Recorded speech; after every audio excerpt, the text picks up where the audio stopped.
Uloga nakita kroz istoriju nikada se nije svodila samo na to da ulepša osobu koja ga nosi. Nakit je bio i ostao simbol moći, prestiža i blagostanja. Pojedini primjerci uz jasne oznake koje su gotovo redovno izbijali u prvi plan, upotrebljavani su kao obeležje društvenog položaja, staleža, religiozne pripadnosti, kao i prelaznih i prolaznih statusa u toku životnog ciklusa pojedinca, a gotovo nadprirodne moći pripisivane su zlatu, srebru i dragom kamenju.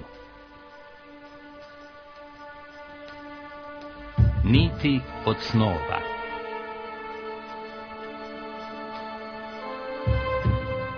Postoje mnogobrojne tehnike obrade metala, ali je filigran možda jedna od najljepših. Ovom tehnikom je tokom vekova izrađivan nakit kao i ukrasni predmeti kojima se i danas divimo. Sam naziv filigrana potiče od latinskih reči filum, nit i granum, zrno. Da bi se neki ukrasni predmet ili nakit uradio u ovoj tehnici, upotrebljava se srebrna, zlatna, a ređe i bakarna žica za komponovanje motiva. Niti žice se savijaju, upliću, međusobno spajaju i vezuju i tako se formira složen motiv koji može biti položen na metalnu podlogu ili slobodan. Duboka neka istorija filigrana vuče još u nekih 2500 godina pre nove ere. Danas se može naći i od Indije pa do Perua. Znači, raširio se vremenom, sa manje ili više uspjeha, ali ta sama osnova nastanka filigrana je područje Mediterana. Prelepi primjerci nakita izrađeni filigranskom tehnikom otkriveni su u etrurskim grobnicama koje potiču iz 6. veka stare ere. Poznati su i primjerci nakita pronađeni na arheološkom lokalitetu u Troji koji su datirani na 2500 godina pre nove ere, kao i u Mikeni 1500 godina pre Hrista. Svoj vrhunac filigranska tehnika dostiže u doba Vizantije. Vizantija je dala najlepše primjerke nakita i bogoslužbenih predmeta koji su bili u upotrebi u crkvama tog doba, negde do 13. veka, i naša tradicija vezana za Vizantiju je preuzela takav način izrade nakita i tih predmeta Vizantije. Može se reći da smo čak negde u 13. 14. veku dostigli jedan vrhunac u izradi filigrana, gde smo se odvojili od vizantijskog nasleđa i dali jednu određenu kategoriju izrade filigrana koji može da se nazove danas srpski, autentični. Zlatari su se zvali kujundžije, a glavni centri u ono vreme su bili Prizren, Peć, Đakovica, Priština i Janjevo. Za kujundžije sa Kosmeta karakteristično je da su nakit tada pravili uglavnom od srebra. Dubrovčani su bili i prvi zlatari u našim gradovima, a meštani su učili savršenstvo izrade nakita, dajući mu i lični pečat koji je u istorijskim dokumentima nazvan srpski ili nakit pravljen na srpski način. Vremenom se menjao oblik, ali i ornamentika nakita. Svoj zenit umetnička izrada nakita u tehnici filigrana doživljava u doba kralja Milutina. Mi smo bili poznati kao jedna srednjovekovna država koja je imala dosta rudnika zlata i srebra u to vreme i naši vladari su u izgradnji svojih crkava i manastira kao svojih zadužbina želeli i imali potrebu da oplemene takve prostore sa finim filigranskim radovima koji je bio jedini aktualan u tom trenutku. Dolazimo do toga da su čitave škole formirane pri dvorovima, pri Novom Brdu, recimo na Kosovu, gde je bio značajan rudnik srebra, takozvanog glamskog srebra, koje u suštini znači da ima visok procenat zlata u sebi. Smatralo se kao najkvalitetnije srebro tog doba, izvožene širom zapadne Evrope, današnje i istoka. Tako da je jedan sticaj okolnosti lepih, imali smo materijal u to doba, imali smo ljude koji su bili sposobni da upiju to nasleđe Vizantije i da prihvate pozitivne uticaje zapada, a sa druge strane imali smo i mecene, znači vladare koji su znali da prepoznaju značaj toga i bili spremni da finansiraju. Padom Srbije pod vlast Turaka menja se u potpunosti ekonomska i politička struktura zemlje. No i pored toga srpski zlatari ne prekidaju svoj rad.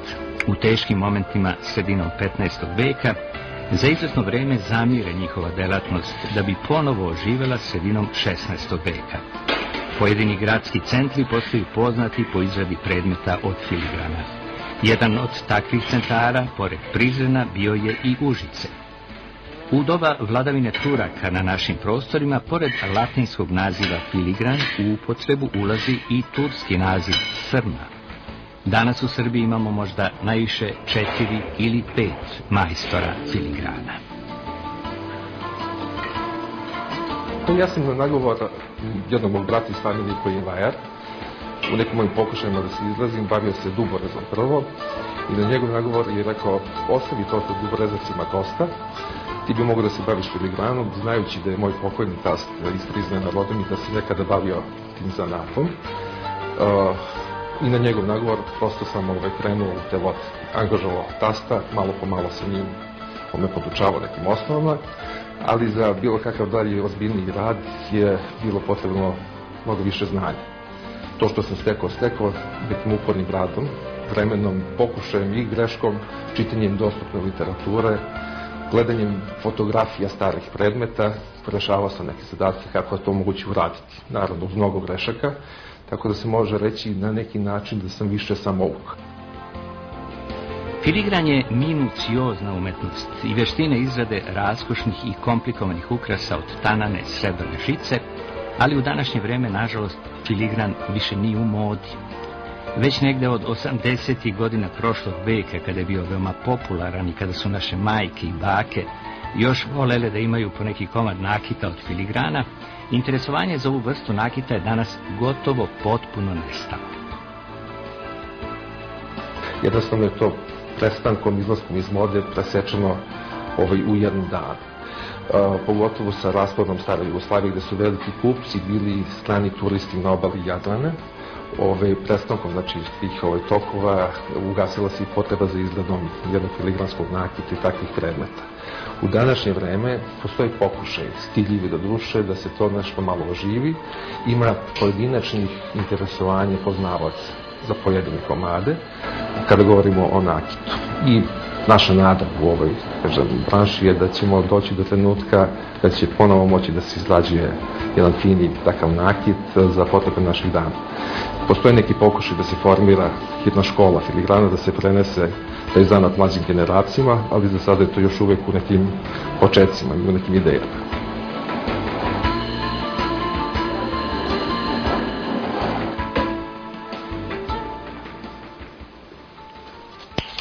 Filigran se danas kod nas prevashodno koristi u crkvenoj umetnosti za izradu predmeta za bogoslužbenu upotrebu, kao što su kandila, kadionice, prestoni krstovi, naprsni krstovi za sveštenike, panagije i naprsni krstovi za vladike, žezla, štapovi.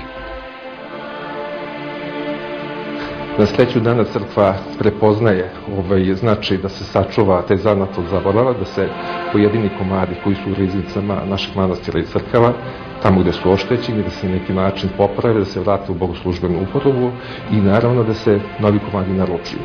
Tu su ljudi dobre volje, priložnici koji prepoznaju značaj toga, pa se u zavisnosti od potreba određene crkve napravi dogovor kakav bi to predmet bio, koje težine, kakvog izgleda, sa kojom dekoracijom, koje kamenja, poludragog, dragog, kako se ima mogućnosti i koliko komade tako nečega treba da se uradi.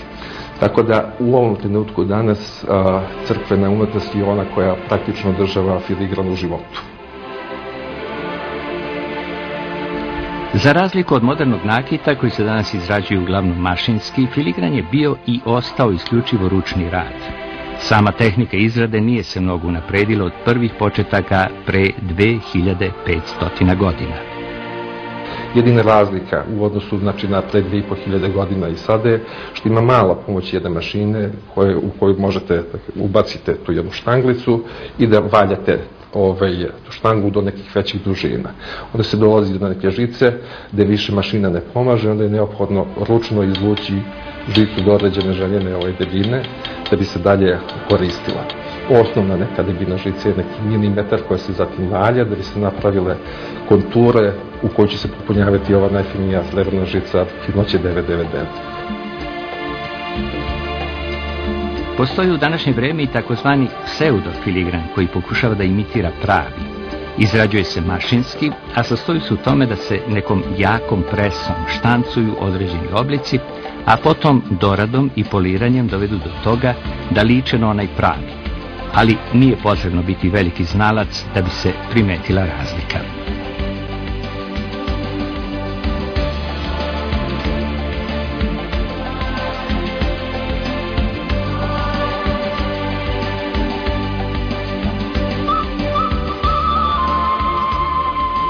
Sam pravi filigran se radi na taj način što se srebro čisto, kada kažemo čisto, to je od najfinijeg srebra finoće 999, lije u određene topi, pa se lije u određene šipke, debljine, recimo ako olovke. Tanji se na taj način što se tuče čekićem. On ima tu tako jedno svojstvo da kada ga tanjite, produžava se, vi sa svih strana to radite dok ne dođete do određene žice. Sve je to skopčano sa bezbroj puta grejenjem takvog materijala, jer on mehaničkim delovanjem njega postaje čvrst i neupotrebljiv, tako da je neophodno u nekoliko faza ponovo žariti i grejati to srebro, omekšavati ga da bi moglo dalje da se izvuče žica. Kada imate tako pripremljenu žicu, koji je dosta dugo trajan proces, onda se pristupa izradi samog predmeta. Ili po nekom uzoru, ili iz glave, po slobodnoj nekoj volji, ali je neophodno to uraditi iz određenih segmenata. Ako je predmet veći, onda je više segmenta, potrebno je napraviti jedan model oko kojeg ćete formirati osnovni ram. Taj ram zatim popunjavate sa nekim drugim, isto tako tankim žicama koje daju neku čvrstinu samog predmetu i na kraju se pristupa popunjavanjem ovom najfinijom, najtananijom filigranskom žicom. Takav jedan segment je samo jedan deo predmeta, u zavisnosti kakav je predmet u izradi, to se na kraju sve sastavlja, greje, ubacuju kiseline, polira, ponovo bezbroj puta čisti, popravlja, dešava se da izgorite u procesu rada, izbacite deo, ponovo se vratite, ubacite novi deo. Potrebno je na kraju da to ponovo zagrejete do određene temperature, da bi se to od oksida prilikom varenja to srebro očistilo. I tako to je jedan dosta dugotrajan proces da biste na kraju došli do finalnog proizvoda, da taj predmet zasija svojom lepotom koje srebro samo može da da.